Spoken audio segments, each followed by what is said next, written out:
Here we go. I'm going to say something real quick that's probably going to hurt. The wrong agent you work with is probably worse than working with no agent. My name is Jeremy Dukes, and this is the DFW Blueprint. Thanks for the likes, shares, and comments.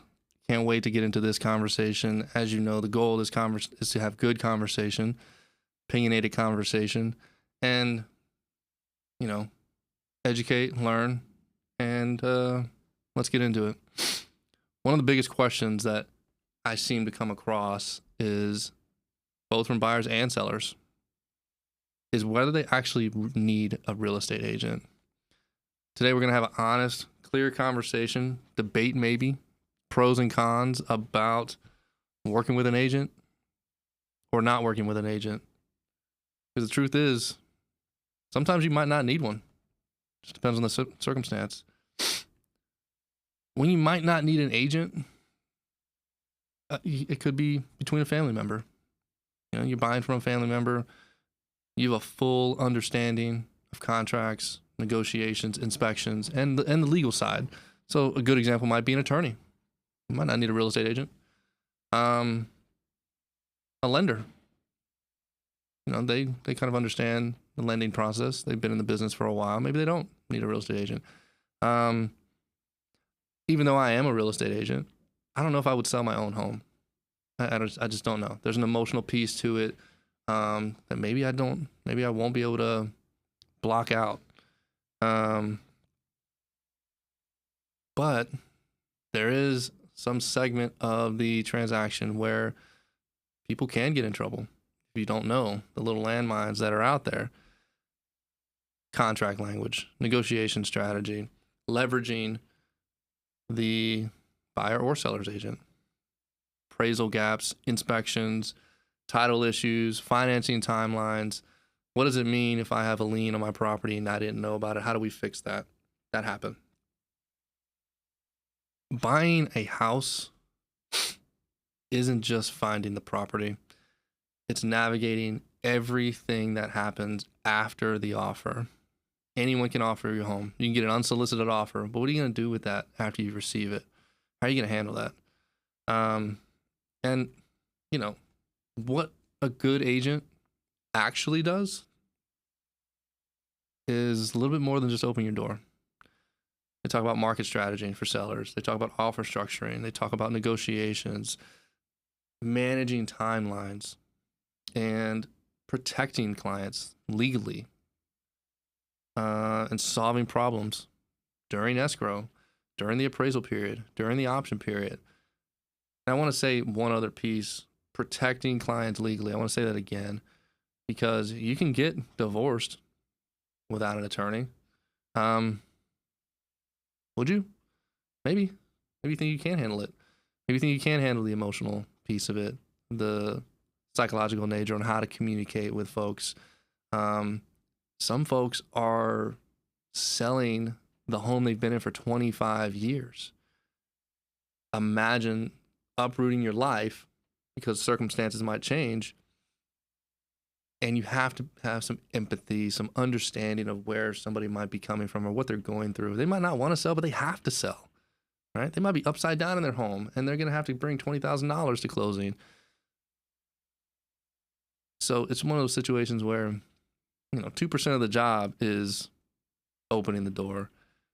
98% is everything that happens behind the scenes. Stuff that most people don't see, because I don't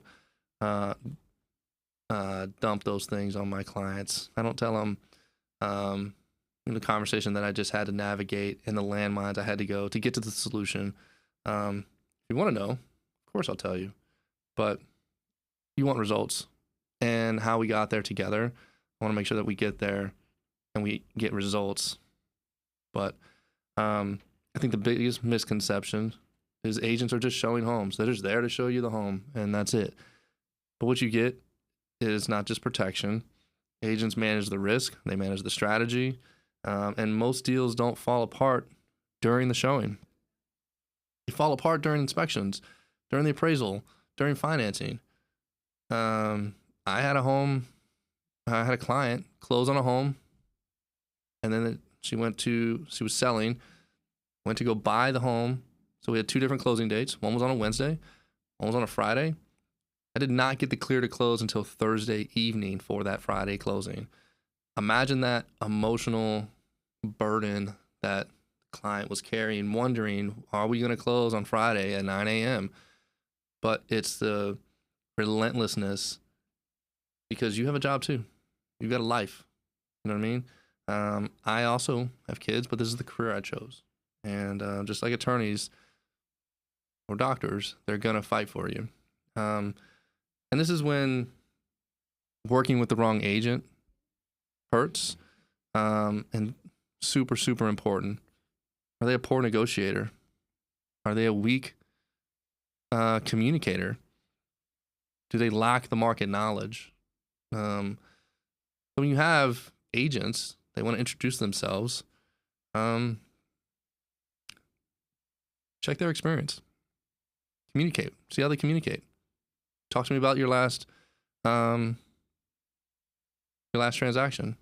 And I'm not saying there are agents out there that do it part-time that aren't good.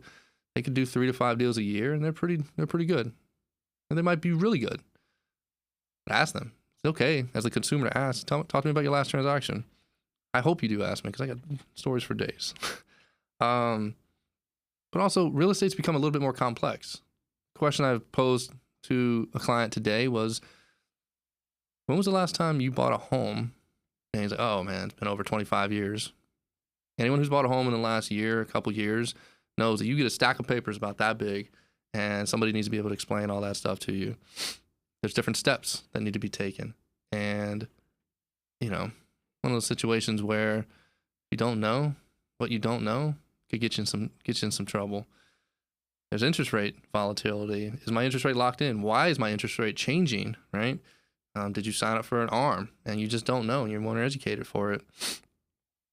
Can you get builder incentives? We were just talking to a builder recently. There's a lot of incentives that could be given and received if you had an agent by your side to protect you.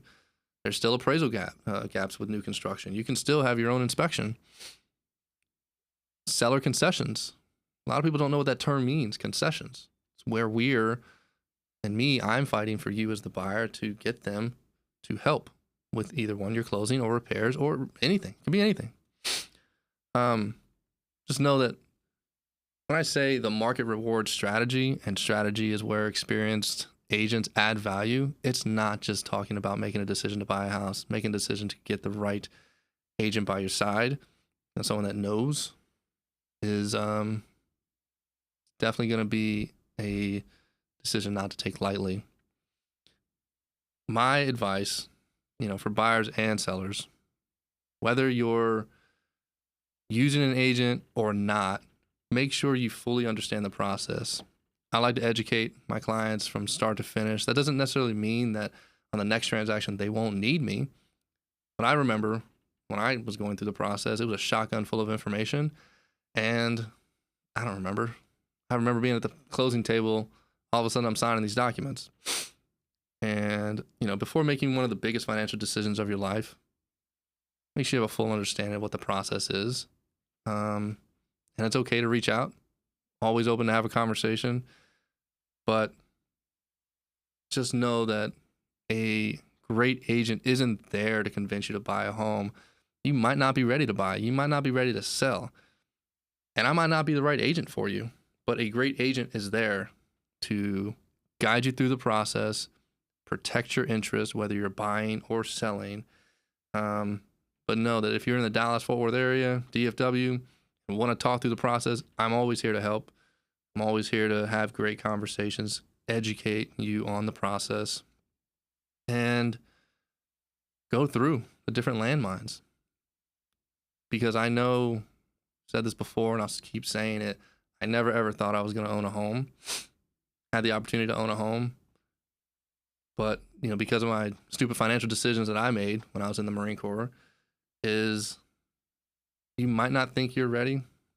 You might not think you're qualified. But know that I also didn't think I was able to do it. And I didn't think I was qualified. But when I go to sell this home, I have a nice nest egg. And I'll be able to get into another home. And so I'll leave you on that. Hope the debate is good. I'd love to hear your comments on whether you feel like you can go through the process, whether or not you need an agent or not. But know that I'm here to protect your interests and have a great conversation with you.